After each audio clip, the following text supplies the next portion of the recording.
Friends, welcome to our channel the mentor 2.0। और जैसा कि आप जानते हैं कि गेट के एडमिट कार्ड की डेट को आगे पोस्टपोन कर दिया गया है। गेट का एडमिट कार्ड रिलीज़ होने वाला था पर नहीं आया अभी तक। ऑफिशियल वेबसाइट पे आप देख रहे होंगे ये नोटिफिकेशन यहाँ पे जो दिया हुआ है। तो अभी कई सारे आर्टिकल और कई सारे वेबसाइट ने भी दे दिया है। और यहाँ पे एक चीज़ और लिखी हुई है कि आप जो है कोई ऐसा एसएमएस, वीडियो, ईमेल या फिर कोई भी ऐसी वेबसाइट है जो ये बताती है कि गेट का एग्ज़ाम फलानी डेट पे होना है, गेट का एग्ज़ाम अब होना है, तब होना है, तो उस पर आप बिल्कुल चक्कर में ना पड़ें। 5 फरवरी से 13 फरवरी के बीच में गेट का एग्ज़ाम होना था, जो कि एडमिट कार्ड की डेट को आगे बढ़ा दिया गया है। तो सीधी सी बात है कि एग्ज़ाम भी पोस्टपोन होगा, एग्ज़ाम भी आगे बढ़ाया जाएगा। अब कितना आगे एग्ज़ाम बढ़ाया जाएगा ये अभी कुछ नहीं कह सकते, लेकिन जितने भी ऐसे बच्चे हैं जो बिगिनर हैं वो अपनी स्पीड को थोड़ा सा कम ना करें बिल्कुल, क्योंकि ये सबसे बड़ी दिक्कत ये आती है जब कभी एग्जाम रनिंग में चल रहे होते हैं। कोई भी एग्जाम चल रहा होता है, आपके बीटेक के एग्जाम चल रहे होंगे, सेमेस्टर एग्जाम चल रहे होंगे, या बोर्ड के एग्जाम होते हैं, एग्जाम कोई भी हो, उसमें एक फंडा ये होता है कि भाई आपका जैसे मान लीजिए 5 सब्जेक्ट हैं। अब आपका ए, बी, सी, डी और ई, ये आपके हो गए 5 सब्जेक्ट। अब यहाँ पे क्या होता है कि लगातार अगर आपकी एग्जाम हो रहे हैं तो आपकी एक कंटिन्यूटी बनी रहती है, आपकी एक स्पीड मेंटेन रहती है। लेकिन जैसे ही आपके एक एग्जाम से 2 एग्जाम के बीच में मान लीजिए इसके बीच में गैप आया, यहाँ आपको मिल गया 7 दिन का टाइम, तो यहाँ पे आपकी थोड़ी सी स्पीड कम हो जाती है। और ये स्पीड जो कम होती है इसका नतीजा एग्जाम में देखने को मिलता है। सबसे बड़ी चीज़ ये है कि जो भी बिगिनर हैं, जो बच्चे 3rd ईयर में हैं, जो तैयारी कर रहे हैं, इस बार पहली बार गेट का एग्जाम देने जा रहे हैं, उनके लिए एक मैसेज ये देना चाहता हूं कि वो लोग अपनी स्पीड को लगातार मेंटेन रखें, क्योंकि उनका अभी 3rd ईयर है और वो 4th ईयर तक नहीं पहुंचे हैं। जो बच्चे पास आउट होके 2021 में एग्जाम दे चुके हैं और वो दोबारा से एग्जाम देने जा रहे हैं, उन बच्चों के लिए थोड़ा सा ये है कि वो अपना कवर अप कर लेंगे। उनको एक बार एक्सपीरियंस हो चुका है, वो एग्जाम में बैठ चुके हैं। और कई सारे बच्चे ऐसे हैं जो ये बोल रहे थे कि हम 2 सब्जेक्ट से पेपर दे रहे हैं, मतलब पेपर 1 पेपर 2 दोनों देंगे वो।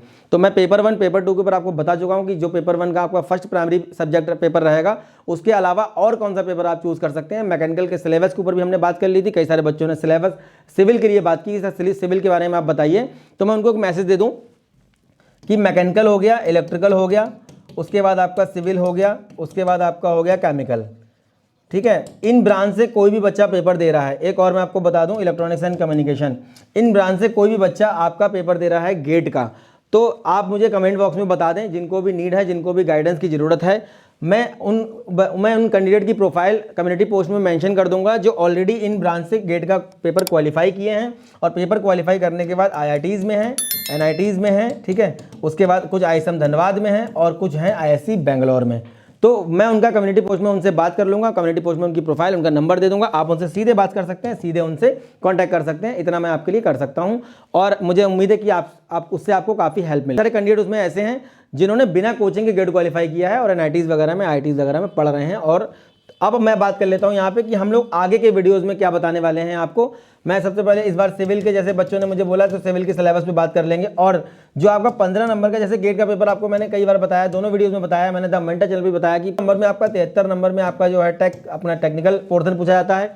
उसके बाद आपका मतलब आपका सब्जेक्ट है, जैसे मान लीजिए आप जो है कंप्यूटर साइंस से हैं, मैकेनिकल से हैं या सिविल से हैं, किसी भी सब्जेक्ट से आप हैं, किसी भी स्ट्रीम से अगर आप हैं, CS, मैकेनिकल या सिविल से, तो CS में आपका 15 नंबर का तो एप्टीट्यूड मतलब जनरल एप्टीट्यूड हो गया। उसके बाद आपका 13 नंबर में इंजीनियरिंग मैथमेटिक्स हो गई, ठीक है।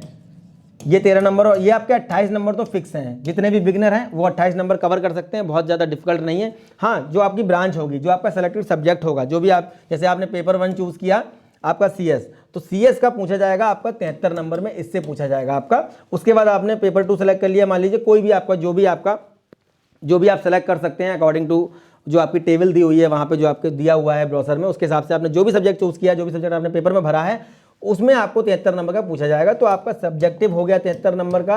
15 नंबर में आपकी हो गई GA, जनरल अवेयरनेस मतलब एप्टीट्यूड, और उसके बाद आपका 13 नंबर में हो गया मैथमेटिक्स। तो इंजीनियरिंग, मैथमेटिक्स और GA, ये आप बेसिक से तैयारी शुरू कर सकते हैं। जितने भी बच्चे हैं जो तैयारी कर लिए हैं, 3rd ईयर में एग्जाम देने जा रहे हैं, मैं उनको बस ये बताना चाहता हूं कि अपनी स्पीड को कम ना करें, लगातार तैयारी करते रहें और मान करके चलें कि आपका जो 5 फरवरी से एग्जाम होना था और 13 फरवरी के बीच में आपका एग्जाम होना था, 5 फरवरी से 13 फरवरी के बीच में आपका एग्जाम होना था, तो 5 फरवरी से पहले अपने सब्जेक्ट, अपनी चीज़ों को कवर कर लीजिए। अपना जो भी आपने पढ़ा है उसको आप रिकॉल करिए, उसको आप प्रैक्टिस करिए, रिवीजन करिए जितना ज़्यादा हो सके। और बहुत ज़्यादा नया पढ़ने के चक्कर में जा रहे हैं, मैं बता दे रहा हूँ आपको कि मैं फिर बोल रहा हूँ, कमेंट बॉक्स में मुझे बता दें।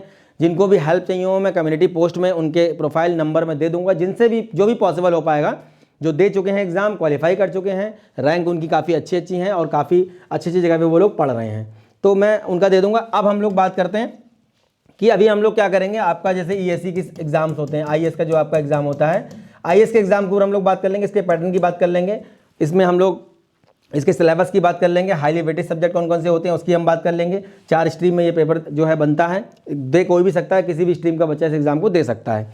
उसके बाद हम लोग डिफरेंट जो ब्रांचेज हैं आपकी उसकी बात कर लेंगे। जैसे ही उसके सिलेबस की, जो आपकी डिफरेंट ब्रांचेज है उसके सिलेबस की हम लोग बात कर लेंगे। जैसे ही आपकी काउंसलिंग स्टार्ट होगी एग्जाम के बाद, काउंसलिंग में आपको कट ऑफ की जरूरत पड़ेगी, आपको जो इंटरव्यू प्रोसेस होता है उसकी जरूरत पड़ेगी। और लोगों से भी बात कर रहा हूँ कि वो आपको गाइड कर सके, मोटिवेट कर सके, जिन्होंने इंटरव्यूज फेस किए हैं और जो ऐसी बेंगलोर वगैरह में पढ़ रहे हैं, अच्छे इंस्टीट्यूट में पढ़ रहे हैं, वो हो सकता है आपको कुछ ना कुछ गाइडेंस दे देंगे इंटरव्यू का, कैसे आपको फेस करना है, कैसे आपको उसको टैकल करना है।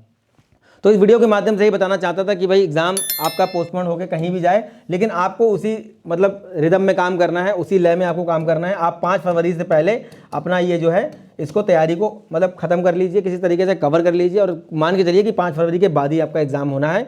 तो इसमें आप स्पीड कम मत करिए, क्योंकि स्पीड कम होगी तो कहीं ना कहीं आपको दिक्कत आपको रिजल्ट में देखने को कहीं ना कहीं मिलेगी। तो ये बताना चाहता था। बाकी नेक्स्ट किसी वीडियो में मिलेंगे अच्छे टॉपिक के साथ, तब तक के लिए धन्यवाद। Thank you very much.